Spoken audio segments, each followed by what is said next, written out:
Hello everyone, Canadian Futures Trader here. Today's video, a little presentation, I'm going to be talking about the funded futures prop firm industry outlook as of mid-2024, or another title, why I think most of the new futures prop firms will fail. You want to know why? Stick around.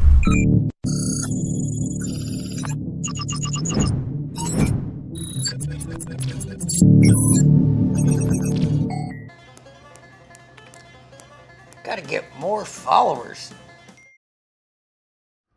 Alright guys, so let's get into it. Alright guys, quickly, my background, just in case you're new here, welcome, Canadian Futures Trader. I started trading futures in 2020, started out with some of the prop firms that existed back then, Top Step, Earn to Trade, whatnot. I spent months doing a lot of research before getting into futures trading. Started this YouTube channel in 2020. Back then, I was one of very few futures traders. We're going to talk a bit about that in a few minutes. Also started my website, CanadianFuturesTrader.ca, or you can just go to CFT.ca in 2021 with all kinds of stuff, information, reviews on the prop firms, deals and discounts, and my site's only grown since then. Like it says here, I launched a trading course in late 2021 if you want to learn about trading futures, and especially the treasuries and depth of market. And I've traded evaluations with a ton of different companies. All that info is on my site, but over 2 million in quotes, the nominal value of the accounts. And I have not had a real job, meaning go to some office and work for somebody else since 2007. All right, let's get to the more fun stuff, guys, which is my website. Honestly, I forgot this was next. But anyways, there's my website. Visit it. I know it's very old school looking. I keep it that way on purpose. But if you want reviews, you want deals, you want free futures course, it is all on there. So to start, before we get into all the stuff, we're going to be talking about the economics of the industry. I have a master's in accounting and finance, and my undergrad was in economics, so I can share a bit of high-level insight as I see it. I'm going to avoid throwing shade at any given new prop firm.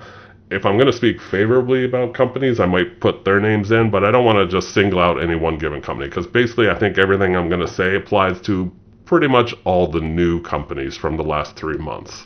Everything is my opinion. And, I've been around for several years. This is my 5th year now in the, futures prop firm industry. So I've seen a lot. And actually, towards the end, going to go over some of the just, if you're a newer trader, even in the last year or two, you don't know how good you have it. Let's put it that way. So I've been around a long time, seen a lot of the evolution of the industry.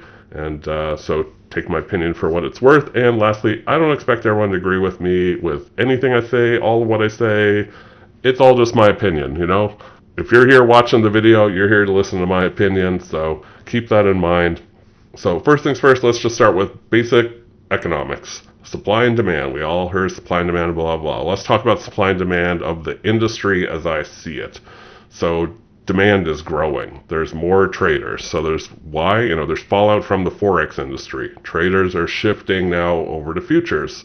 There's also a bit of a snowball effect. As you get more traders in futures, they're telling other traders, those old Forex traders are now telling their Forex buddies about this. Also, a plethora of YouTubers now, and back, as I mentioned, back when I started, there was a handful of YouTubers trading futures. It was very difficult for me to find other futures YouTubers. Now it seems like every other person who starts an evaluation has decided they're an expert, and they're going to, log their trades on YouTube and try to talk like they're experts. But that's maybe a topic for another presentation about be careful who you listen to out there. A lot of Dunning-Kruger effect. Lastly, there's low ad costs. So you're getting all these new firms. It's cheap to advertise. So they can just spread the word. They can say, hey, target Forex traders, target crypto traders, target sports bettors, casino gamblers, whoever. And I'm not just throwing those out there, making them up. These are the markets that, our industry is kind of targeting, because they kind of run parallels, if you will. So the word is getting out there, and it's cheap to do so. Up next is supply. The number of firms offering, trader evaluations. It's excessively growing. Why? There's cheap barriers to entry. It's not difficult if you have 5 figures to open a prop firm. You have to get a few things in place, but, software related, the site, the marketing, maybe a couple staff. get yourself a Rhythmic feed, server, whatever, and you're up and running. There's really no regulations. There's no, paperwork. It's not like you need to apply for a license to open a prop firm.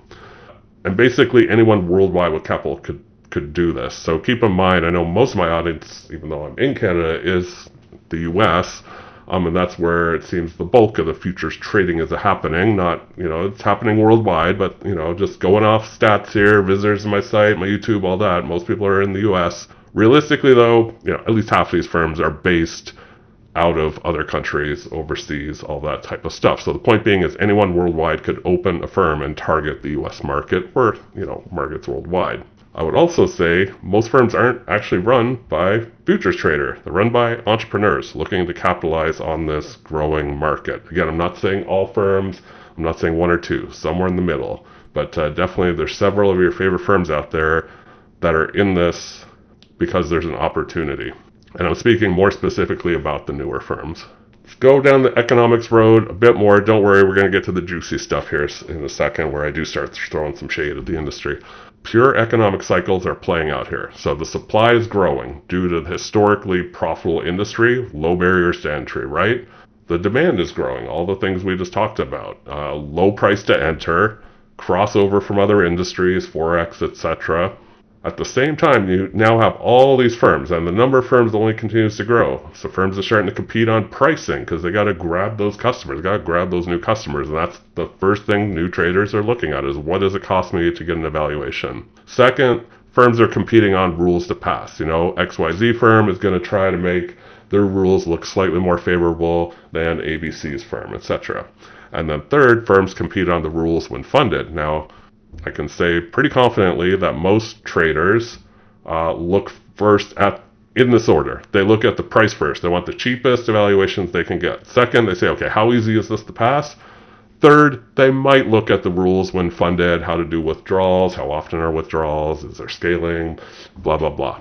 So back to square one is what happens in the industry. There's more new firms because of the perceived easy money industry. You have this growing demand. Hey, I'm a new company, why not jump in there and grab my slice of the pie? So this is where we're starting to run, the train's starting to get a little out of control, and I think we're going to run into some problems. So in my opinion, again, all my opinion, supply is getting to the point where it's excessive compared to the demand. It's almost reaching a tipping point. That's, again, my opinion. I just feel it. I'm seeing it. I'm seeing prices hit rock bottom, like how much lower can prices go? And there's a few other reasons I think that we're going to get to here. And why that is, the low barrier to entry we just talked about is relatively cheap. Someone with 5 figures could open a prop firm, and there's a perceived lucrative market, if you will, for companies. So, and then that forces companies to race to the bottom on pricing. The new firms are having a hard time looking new and unique. Most are just copycats. You see that often. People start looking at the new firms. They're like, oh, I think they copied this other firm's who's more established rules, verbatim. And they do for the most part. There's no way to differentiate. Even their names are similar, right? There's only so many spins on funded, funding, easy, fast that they could put into the names without looking too gimmicky. Now, the prices, as I said, can only race so low. I mean, there's going to come a point where there is no more racing to the bottom on pricing. So back to what an industry problem is, at least for these new firms, the established companies can easily compete with the newcomers.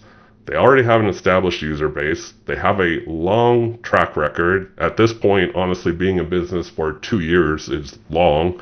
They have a long track record of success. They have good sites. They have good customer service. They have a history of payouts, which I would say is probably the biggest kind of determining factor for people. And they have the budgets. They can run the ads. They can sustain the low pricing for the longest. So some other industries that kind of ran parallel. Now, these aren't exactly going to be 100% dead on, comparative, but I think as a whole, they represent a good parallel to the futures prop firm industry. So bear with me. Let's go through some of these really quick. So let's go through them if you don't know what I mean. So the daily deals industry, right? Companies like Groupon and Living Social were the OGs. If you're not familiar with these, they had heavy discounts. You could buy a coupon basically, pay $10 to get a coupon for 50% off some or 2 for 1 meal or whatever it was, right? So what happens? Well, these were very lucrative industries. There was time probably 10 plus years ago now, where these sites were all the rage. So what happened? All these other companies jump in. Google Offers, I remember them. Amazon Locals, I remember them. Then also several smaller ones that catered like to the city. Have you heard of Google Offers? You probably haven't. If you're young, you probably haven't heard any of these, but honestly, these guys aren't around. Shut down for the most part.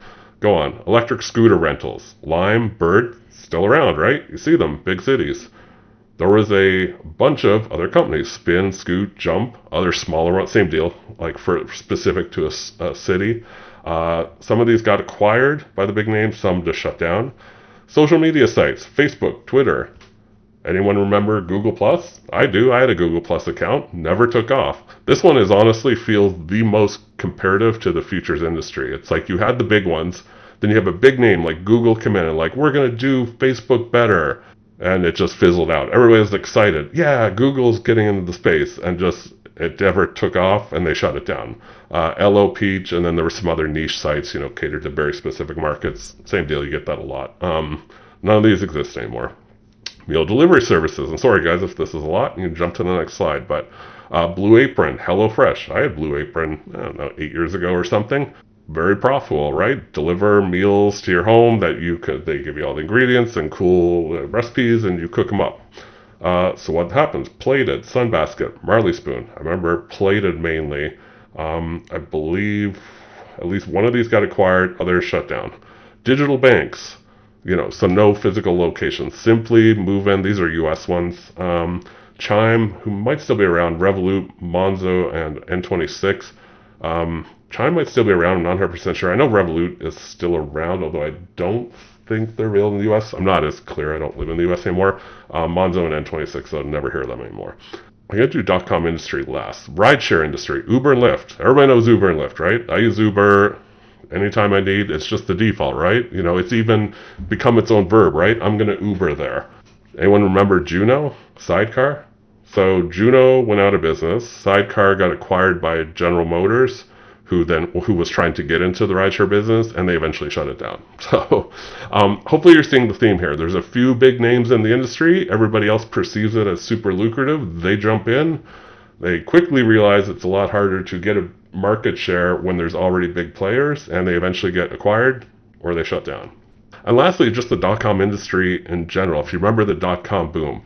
So, variety of companies. You had the Amazons, the eBays, right? All different companies. Webvan, Boo, Pets.com, probably the most known example. So you have all these other companies trying to jump in on specific, niche, websites because just shopping online is the place to be. And then, the .com bust happened for other reasons as well, but a big part of it was everyone and their mother was trying to start an online store without good reason. So some clues I've seen of trouble ahead. Again, my opinion. And I wrote as man on the streets. I'm out there, guys. I know I haven't made a good quality video in a good while, but I'm out there. I'm on the Discords. I'm listening to people, seeing the emails people send me, getting a sense of what's happening. New firms, and again, I'm talking about these like ones from 2024, they're hot for like a week or two, and then people realize they're just no different than XYZ firm, which is more established. So there's no more online banter about a company that was hot 2 weeks ago. And I see this pretty much 100%, time and time and time again. New company pops up, everybody's super psyched. Oh, they have no trailing drawdown, or they're selling evaluations for $10.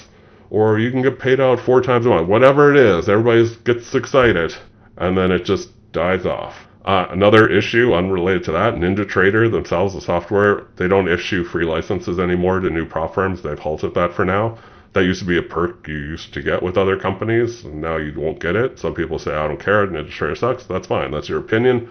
But guess what now? If you've got, brand new, all these new firms are just giving away free software that's out there. Giving it away in quotes because anyone can just go get it. You don't have to sign up for a prop firm, but it's, I would say, lesser and not as powerful as something like a NinjaTrader. So even NinjaTrader is like, I'm going to hold the brakes on this.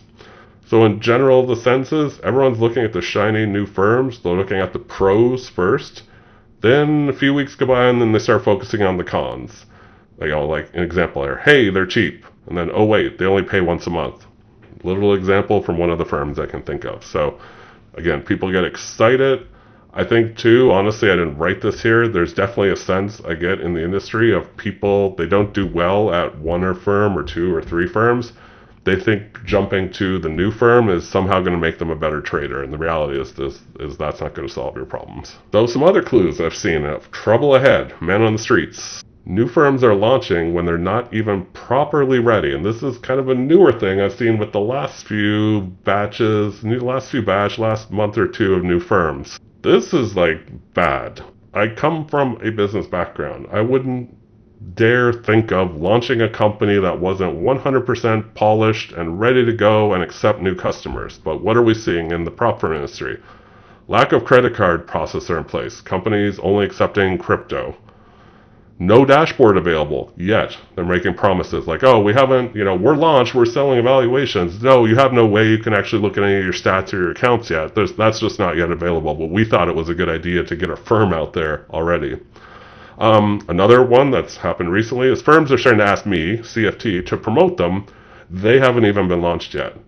One, again, don't want to get into too much specifics, but even asking me to do giveaway when they don't even have a site live yet. I personally would never do that. I'm not going to promote some firm that's just beyond ridiculous to me. So on top of all kind of the red flags I'm seeing from the new companies, on top of that, you have the established companies sitting over here on the side that can easily compete on the pricing, on the rules that they offer, as well as those firms, the long-standing ones, have a reputation. They have a reputation of payouts, support being good, etc. They can win the long game. Think back to this slide real quick. Who's winning the long game? Lime and Bird are. Uber and Lyft are. Not Juno and Sidecar and Spin and Jump, all the new names that got acquired or went out of business. So what are my expectations, CFT, for the next 1 to 2 years? First of all, why it's hard. It's hard to use a crystal ball. I've tried before and it just doesn't work. But there's other reasons too that make this difficult. For one, the industry has just changed a lot in the last 3 years. Again, if you're relatively new to the industry, 2023, 2024, you kind of missed out on the 2020, 2021, even into 2022 days. 15 days to pass an evaluation was kind of the standard back in the day. Like if a company offered 10 days, that was like, whoa, that's amazing. Now people bulk at 10 days. They want 1 day, 2 days, 3 days, etc. Sales were never ongoing forever. They were a treat, special event. It's the 4th of July, XYZ company's running a sale for this few days. Now it's just perpetual sales going on pretty much every firm every week. One account used to be the max. It wasn't even a thing. The idea of trading multiple accounts wasn't even a discussion point. It was just like you get an account with XYZ company and that was it. So there also was no trade copying. There also used to be far more rules in the past. You used to have scaling during evaluations. Now that's pretty much non-existent, and you would fail. If you mistakenly entered too many contracts, you failed immediately. Some firms, one firm in particular, used to be 2 steps. It was a 2-step evaluation. That took 15 days in total at a minimum. People remember that? This was all just a few years ago. So the point of all this is, besides to reminisce on the industry, to point out that 3 years ago the industry was very different and much more difficult. Comparing this to where we're at now, it's very difficult to guess where we'll be in 1-2 years. But I'm going to try my best, so let's take a look at that. So here's my expectations. Again, my opinion. My expectations, you don't have to agree. So I think we'll continue to see new entrants for the rest of 2024. There's already 10 plus lined up that I know of that aren't even out yet. So you're going to have a bunch more copycat companies, basically. I'll just have to suffer through it. Depending on your point of view, I personally think it's suffering through it. I personally do believe we'll see the failure of at least one legacy being OG company that has a bad reputation. Don't want to name names, but I've been saying I think they're going to go out of business for a while. All signs point to yes. Also, I wouldn't be surprised to see a few of the new firms shut down after about a year. So maybe not 2024, but going into 2025, they're going to start to realize, oops, profits aren't nearly as lucrative as expected, in part because of a limited user base. Again, think back to all the stuff I said. Companies are hot for a week or two, and then they just don't really get any attention anymore. And then guess what? There's another new company the next week, and everybody's excited about them, and everybody forgot about the brand new company from last week. So these new companies aren't getting the user bases like they're expecting to. On top of that, that really subjects their P&L, their profit and loss, far more. There's a lot more exposure because say one of those few traders that they do get actually is successful and makes a bunch of money, now they got to pay them out. So now that company is taking big hits because they don't have that huge user base to pull from. So I literally think, this can be summed up as going the way of this. You're going to have some big names, you're going to have a bunch of people jump in like we're having right now. Fast forward a year or two, you're not going to hear of these people. Fast forward a few more years after that, people aren't even going to remember any of these companies. And unfortunately, I think that's what you're going to see in the future space. But I have some more expectations. So unfortunately, I do think one of those is going to be rug pulls, or one if not more. It's too easy of an industry to enter. People jump in, give companies a bunch of money that have no history, and it'd be too easy for those companies to disappear. On top of that, some of you may not know, we already had past scam companies. Again, don't want to name names. I can think of two easily off the top of my head. Luckily, those companies never garnered a huge audience, but they had audiences, and I got many an email from people saying, I passed XYZ, I made a bunch of money, they won't pay me, and they closed my account, whatever it was. But several people from another one started by a known scammer. So yeah, buyer beware out there, guys. Like, be careful, because this was before the industry was, fraught with new companies rushing in. So I'm fully expecting there to be some bad actors. So between scammers, bad actors, and then just failed companies outright who just can't cut it, huge black eye in the industry, right? As soon as there starts to be, some rug pulls, there starts to be some failed companies, I think a lot of traders are going to shy away. A lot of those new traders aren't going to be as psyched to just run around and throw their money around. I think the growth will slow down on the demand, the traders, like I just said. And then likewise, you're going to see the supply slow down. The new firms are not going to be running to jump into the industry. They're going to say, oh, one, it's a tarnished industry now, it has a black eye. Two, traders are not joining as quick. Three, it's already saturated. So for several reasons, I think you'll see the supply slow down. Possible regulations. Honestly, this one, people talk about it. I don't expect it in the near term. I think it's more of a long-term thing, and I think it could be like kind of a cycle here, where a snowball effect, where you start getting some bad stuff happening. That's only going to accelerate the possibility of regulations, which will also then further slow down new entrants, shut down previous entrants, all that type of stuff. The reason I say I don't expect it in the near term is people have been talking about this for years. And again, been around for years myself. I remember 2 years ago, a big thing was everybody's, oh God, there's going to be regulations soon. I just know it never happened. So, and then lastly, I think what will happen after all this, shakes out like a snow globe, consolidation. So the established firms will be able to acquire any of the smaller legit players who have actual traders and were built a bit of an audience, but just not big enough. And then you'll have the other small players who just shut down. They're just like, you know what, this isn't profitable. And how they do that, I don't know. I don't run prop firm, but I'm guessing some would go gradual. They'd say, hey, guess what? After this date, we're no longer taking new traders, but we'll honor the current traders up to, 3 months or so. Like, I have no idea, 6 months, and there'll be a huge uproar and people will be pissed. But guess what? That's a better option unless some company just says, hey, guess what? We're closing tomorrow. Tough shit. Honestly, could easily see this all playing out. So final points. Thanks for attending my very grim industry outlook, but this isn't meant to be funny. I know I like to put a funny spin on it, but realistically, this is how I see things shaking out. It'll actually be really, really interesting to look back on this video in, say, a year and 2 years and see what happens. I will put that on my calendar to revisit this like June 2025, and we'll go through it and see. So the good news, there's good news. Let's look at the bright light. Good news, I fully expect the current industry giants to continue to flourish. We're going to shake out all the riffraff. We'll have the Limes and the Birds and the Ubers and the Lyfts. They will do okay, and they will continue to grow, and they will offer great offerings to us traders.